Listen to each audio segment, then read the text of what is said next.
Welcome to another exciting episode of Rugby, where we bring you all the best rugby news regionally in Kenya and from all around the world. Sitting in for Larry Asago this week, my name is Jotham Mika.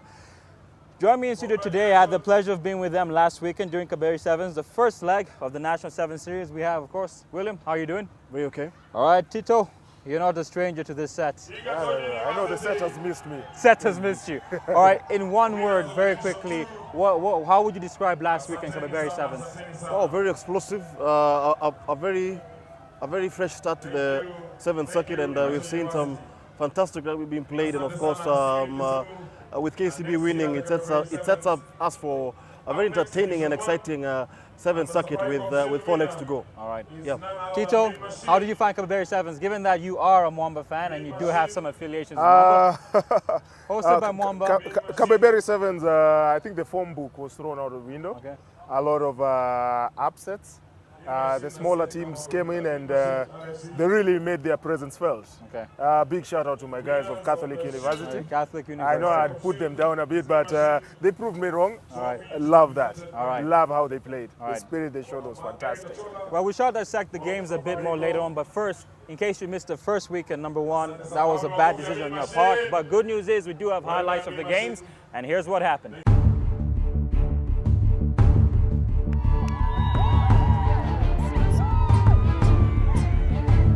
The first leg of the 2014 National Sevens Circuit is kicked off by the kabeberi Sevens tournament hosted by Mwamba RFC.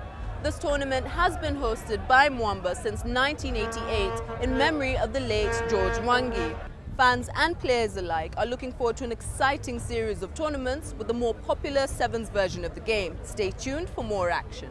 The kabeberi rugby season is officially on. Mwamba RFC hosted the first tournament in the National Sevens Circuit at their home ground at the Railways grounds in Nairobi.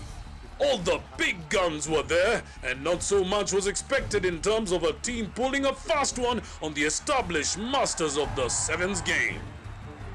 For day one, Catholic University fired a warning to the so-called big boys by qualifying for the main cup quarterfinals from Pool A. First, they beat Western Bulls 19-15 in their opening match. The end of this game, and the pass is good, and how about that? KCB must have been watching from the sides as they walloped the Catholic boys 43-7 in the next pool match. But Catholic University recovered to edge out Kisumu RFC 7-5 and booked a quarter-final berth. And so Paul Murunga led his charges against a battle-hardened Mwamba RFC. It is always tough playing against Mwamba, especially when they're playing at home. But of the two sides, Homeboys RFC had the character on this day as they bullied Mwamba from the first whistle to the last, running away with a healthy 26-5 win. Leonard Mugaisi too quick for KCB, on the other hand, had no mercy, humiliating Kenya Cup champions Nakuru RFC 33-5 in another one-sided encounter. excellent offload Nakuru and there. Darwin Mukidza looks like he'll draw first blood for KCB with the jersey 14. Darwin Mukidza is sure with the tries of Strathmore RFC also announced their arrival on the knockout phase with a clinical 31-7 hammering of Impala RFC. This was a huge dent to Impala RFC, who have set certain minimum targets to achieve in the Sevens rugby season. David Dinda not able to keep up with him. that is called absolute confidence. Tad bit of arrogance. And of course, we saw him doing that yesterday. The only quarter-final match that lit up the grounds was the last one, pitting Kenya Harlequins against Catholic University. Queens were the clear favorites in this one, but they were not prepared for the hard-running University boys. In the end, Queens survived a scare and barely made it through, sneaking into the last four with a 14-5 final score.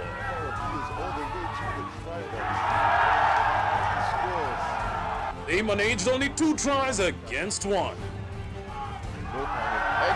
fend-off. Can he stop his man? Can he get away? He can't get away. The semi-finals is where the boys were separated from the men. KCB, the city's defending champions, took on Strathmore Leos in the first semi-final. Edwin Salamba gave the Bunkers a good start with a try. Ian Indimuli playing it to former Strathmore player Edwin Salamba, who touches down, opening the scoring. Leos responded with a converted try by Adrian Opondo to lead 7-5. He has Adrian Opondo in support, and Opondo is cantering all the way to the try line. One of the fastest back row players you'll ever see.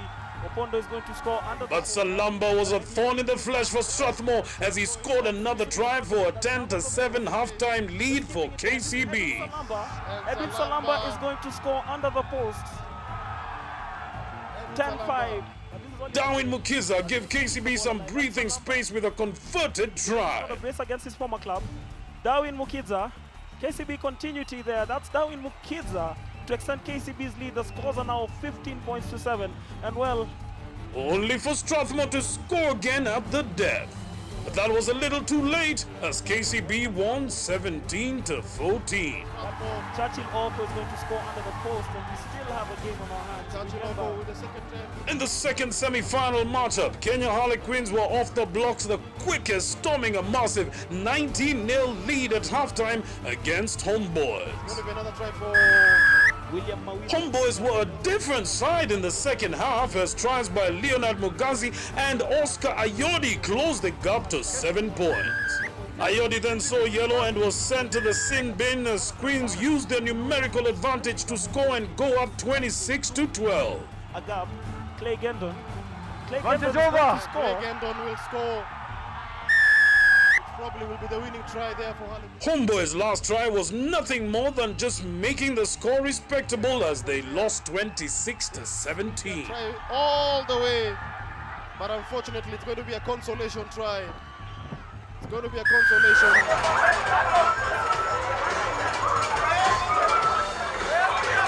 The explosive nature of the semi-finals was replicated in the final match, which ended up being a one-sided affair.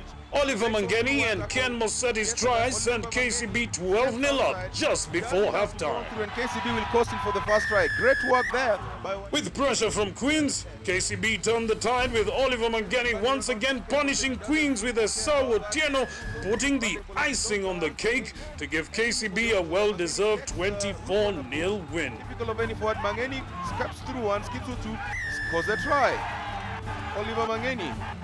With a win in the kabeberi Sevens tournament, KCB have launched the defense of their national Sevens crown on a sound note. Next up is Kisumu City for the Dallas Sevens.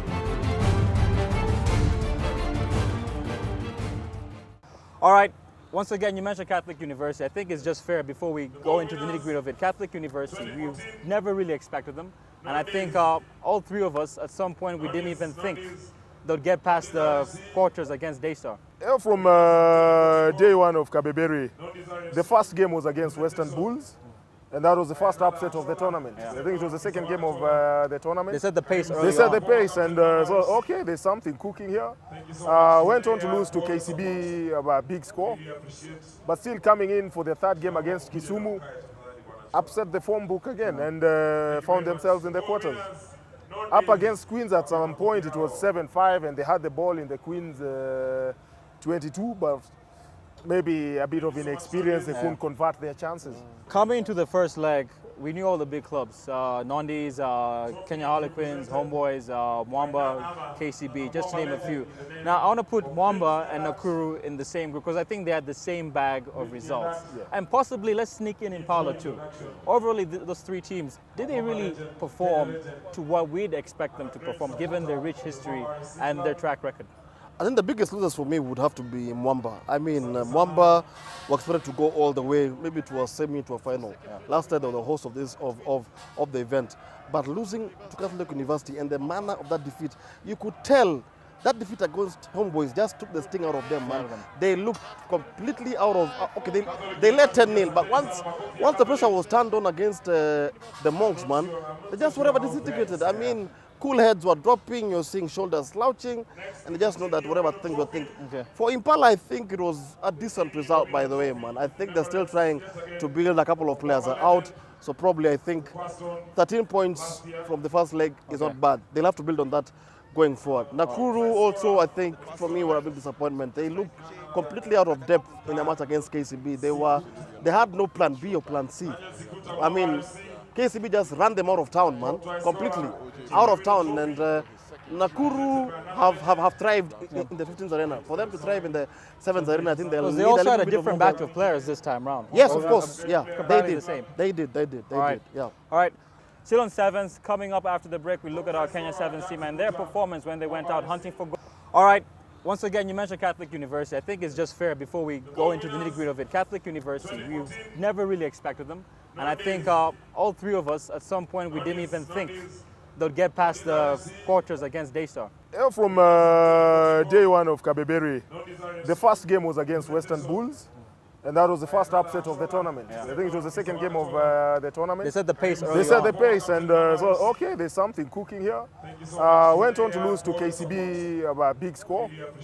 But still coming in for the third game against Kisumu, upset the form book again and found themselves in the quarters. Up against Queens at some point, it was 7-5, and they had the ball in the Queens 22, but maybe a bit of inexperience, they couldn't convert their chances. Coming into the first leg, we knew all the big clubs, Nondis, Kenya Harlequins, Homeboys, Mwamba, KCB, just to name a few. Now, I want to put Mwamba and Nakuru in the same group because I think they had the same bag of results. And possibly, let's sneak in Impala too. Overall, those three teams, did they really perform to what we'd expect them to perform, given their rich history and their track record? I think the biggest losers for me would have to be Mwamba. I mean, Mwamba was expected to go all the way, maybe to a semi, to a final. Yeah. Last year they were the host of the event. But losing to Catholic University and the manner of that defeat, you could tell that defeat against Homeboys just took the sting out of them, man. They looked completely out of, okay, they led 10-0, but once the pressure was turned on against the Monks, man, they just whatever disintegrated. I mean, cool heads were dropping, you're seeing shoulders slouching, and they just know that whatever things were thinking. Okay. For Impala, I think it was a decent result, by the way, man. I think they're still trying to build a couple of players out, so probably I think 13 points from the first leg is not bad. They'll have to build on that going forward. Nakuru also, I think, for me, were a big disappointment. They looked completely out of depth in a match against KCB. They had no plan B or plan C.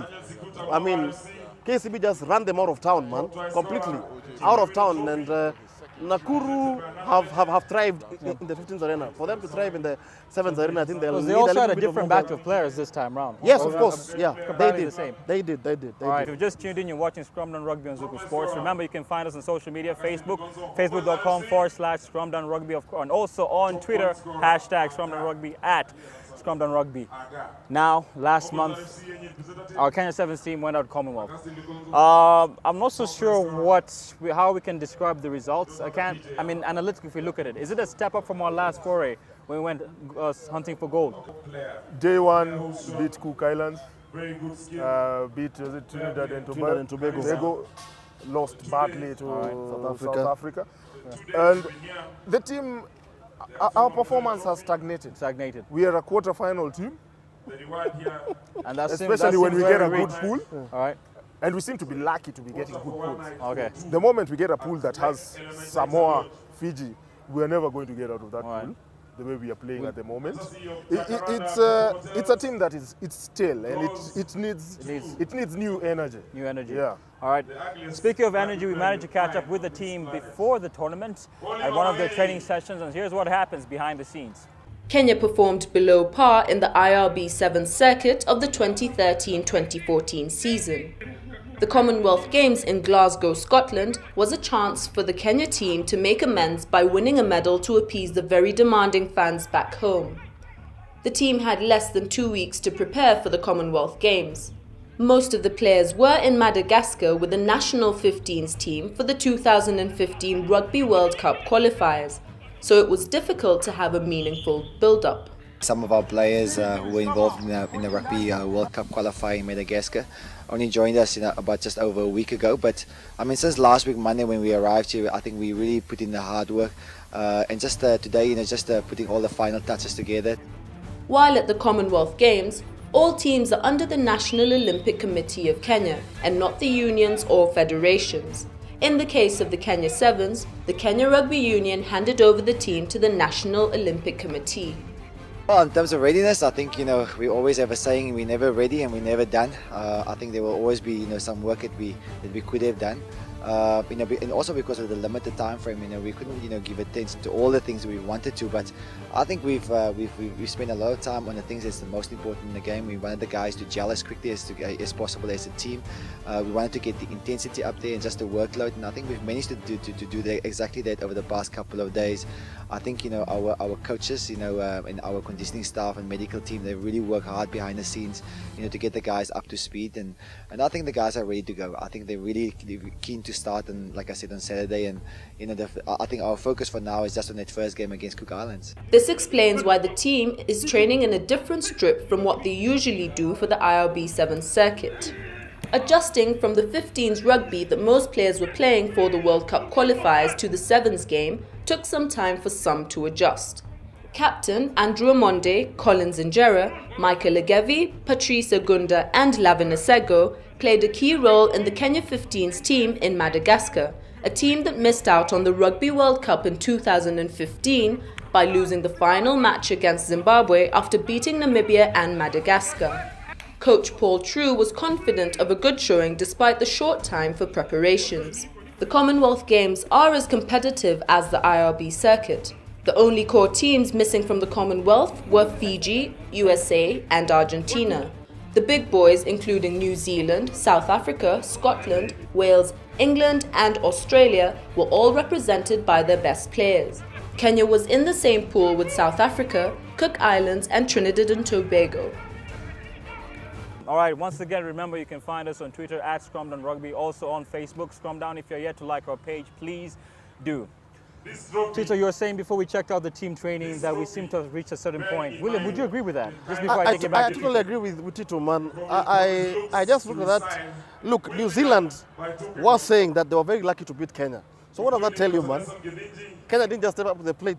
I think we're the only team that really gave them a good challenge also. Yes, at 12-5, by the way, and I was like, come on, we can do this. But there just seems to be not that fighting spirit and that determination and hunger to punish these guys. We become, as Tito said, a quarterfinal team. As long as we get to the quarters, we're okay. And it's not a step up from our last performance in New Delhi, India, where we actually won 3 games, got to the quarter and lost to Australia by, I think, 27-5. And for us to be in the middle bracket, it means we have to be playing in the semis.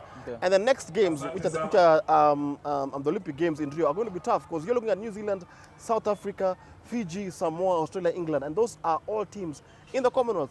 And if you can't hack it at the Commonwealth Games, man, then the Rio Olympics are just going to be tougher. Much worse. Yeah, because now you add the Argentines, the French, and the Americans, the Canadians who are making strides also in the shorter version of the game, and something, whatever needs to be done. And bearing in mind, we're going into a season whereby the top 4 teams automatically go to the next Olympics. Right. So it's going to be tough, man. I think True has his work cut out, by the way, the entire technical bench, the players also. I mean, look at Akira Ioane of New Zealand against South Africa, man. Immediately he dropped that ball at 17-12 down, man. You could see he was angry, man. He was crying. Yeah. Kenyans, when you drop the ball, man, it's okay. Next time there'll be a chance. These are guys, man. It's getting tougher, man. So, I mean, no time to slow to relax, man. These guys have to really look back and see where are we going with this 7th team, man. Because as it is, it's like we've reached the peak. Yeah. All right, from players and individuals currently in action right now, playing rugby either locally or represent your country internationally, let's take things back and look at one legend who currently right now is a coach but was once an exciting player. Sports scientist Michael Otieno, also known as Tank, is the rugby services manager at the Kenya Rugby Union.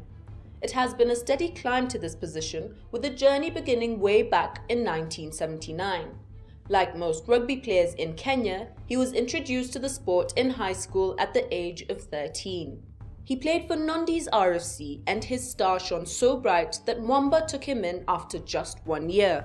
I started playing rugby, club rugby that is, back in 1979 when I joined Nondi's. I was actually in school at that time, and through the influence of my coach, who was actually a Nondi's club official. His next move was to Black Blood RFC of Kenyatta University, where he went for studies. But that was a short stopover of 4 years before going back to Mwamba until 1990, when he finally hung his boots. 1980, I left and joined Mwamba. Had about half a season with Mwamba, and then went to the university after that, and had a stint with Black Blood for about 4 years, and then came back and joined Mwamba. And from then on, I played for Mwamba until probably 1990. But in 1989, I became coach of Mwamba. That was actually my first stint at coaching. Tank is among the very few coaches to win the Kenya Cup 3 times in a row while at KCB RFC. But he ventured into coaching while still at Mwamba RFC. Yeah, my first stint at coaching in Mwamba in 1989 was that Tomo Kech, our coach at that time, found that he was extremely busy and he didn't have any more time to come and coach. And I think players just elected me to come in and start coaching. So it was something that I had not really imagined that I would ever take up. Yeah, and through trial and error, that was it. That's how the coaching started. Yeah, and then from then on, of course, I changed jobs. I went to Moi University. I moved from Nairobi to Eldoret. And at Moi University, when I found a new club called Arsonists, that's when I really took it up on a serious level. In 1989, his coaching career began, where he coached Mwamba, same team he played for. He is popularly referred to as Coach Tank. That is a name he acquired way back in high school and not on the rugby pitch but while playing football. Other than Mwamba and KCB, he also had his stints as the national under-23 coach, then later moved to the national 15s as head coach. Yeah, I was first of all appointed as an under-23 coach for the Kenya Rugby Union. So I had a brief stint as the under-23 coach. And then from then on, you see, I studied physical education, sports science. So when the rugby union realized that I was also quite knowledgeable in that field, then they brought me into the national team as a trainer, actually. Yeah, that was my first stint. So I was more or less a conditioning coach. And that's how I got involved at national team level. And then I think my first major opportunity came in sevens.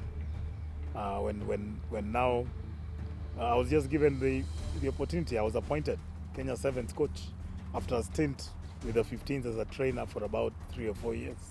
He is again among the chosen few coaches to have handled the Kenya national 15s team and the sevens teams. With Kenya narrowly missing to qualify for the 2015 World Cup, Tank sees a very bright future for Kenya rugby. No, for sure. I mean, since we almost qualified for the World Cup, that's really going to be our next target in 2019.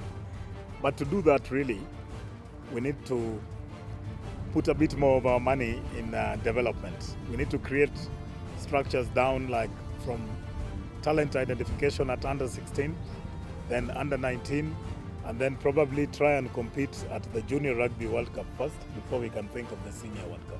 So really, we ought to change our strategy and put more of our money down in development before we can actually think of participating at the World Cup level. For now, Tank is on the administrative side for Kenya Rugby, a role he hopes to be good enough to take Kenya Rugby to the next level. Once again, remember you can find us on social media, facebook.com/ScrumDownRugby, also on Twitter at ScrumDownRugby. Now, Mike Tank Otieno, very briefly, I know we had an interview with the man himself. Very, very briefly, in one word or two words, what comes to mind when you think of Mike Tank Otieno? He's a hard-working coach who specializes a lot on the physical aspects of the game, by the way. The physique and the strength and the conditioning, it's all about playing a physical game. That's all we know about Tank, and him being the Kenya him being the Kenya 15s coach for a very long stint. Okay. Yeah. Tito? As a kicker, I'm told Mike Tank was almost as good as I was, so that's a very big plus on him. But Tank, former Alliance High School alumni, former Kenyatta University alumni, fantastic player in his heyday, almost beat Zimbabwe. I beat Zimbabwe. Has coached Kenya Sevens. coached Kenya 15s. Actually, was the first coach when we played Commonwealth for the first time, way back in 1998. Okay. So he's a man who has achieved a lot, and he's a man who really loves rugby and has really stuck on the scene. Even as his age mates and his peers have left the game, Tank is always there to advise the young people and keep us grounded. So he's a man we respect a lot. And there we have it, Mike Tank Otieno, currently doing a lot of work in terms of developing the rugby and trying to bring a lot of the other games, individual tournaments that we have under one cohesive structure under Kenya Rugby Union. Earlier on, Tito actually mentioned that something about kicking. You and Mike Tank Otieno. What is it that you mentioned once again? Let's just take it back there a bit. I think I said he's almost as good as me. Yeah. All right, just to explain that, you actually hold a record, right, in terms of kicking. William is laughing, so you better defend yourself. It's never been unofficial. verified. So. All right, cool. All right, that's all we have for you this week. Larry Asego once again isn't here, and if you were here, I know very much he would have loved to give the fact of the week, but I will throw it to Tank. Tank, spotlight is yours. So what is the fact of the week? My trivia point for the week is Kevin Keegan, Kenya Harlequins fly-off. He's actually the son of Gor Mahia legend and Kenya international Sami Onyango Jogo, who actually won the Mandela Cup with the Gor Mahia in 1987 and part of the silver medalists in 1987 All-African Games, fourth All-African Games in Nairobi, Kenya. So there you have it. He comes from a sporting line. That's all we have for you this week. Remember, once again, you can find us on Facebook, Scrum Rugby, also on Twitter at Scrum Rugby. Until next Friday, please remember this weekend, Dallas Sevens down in Kisumu. Hope to see you there. Have a great week.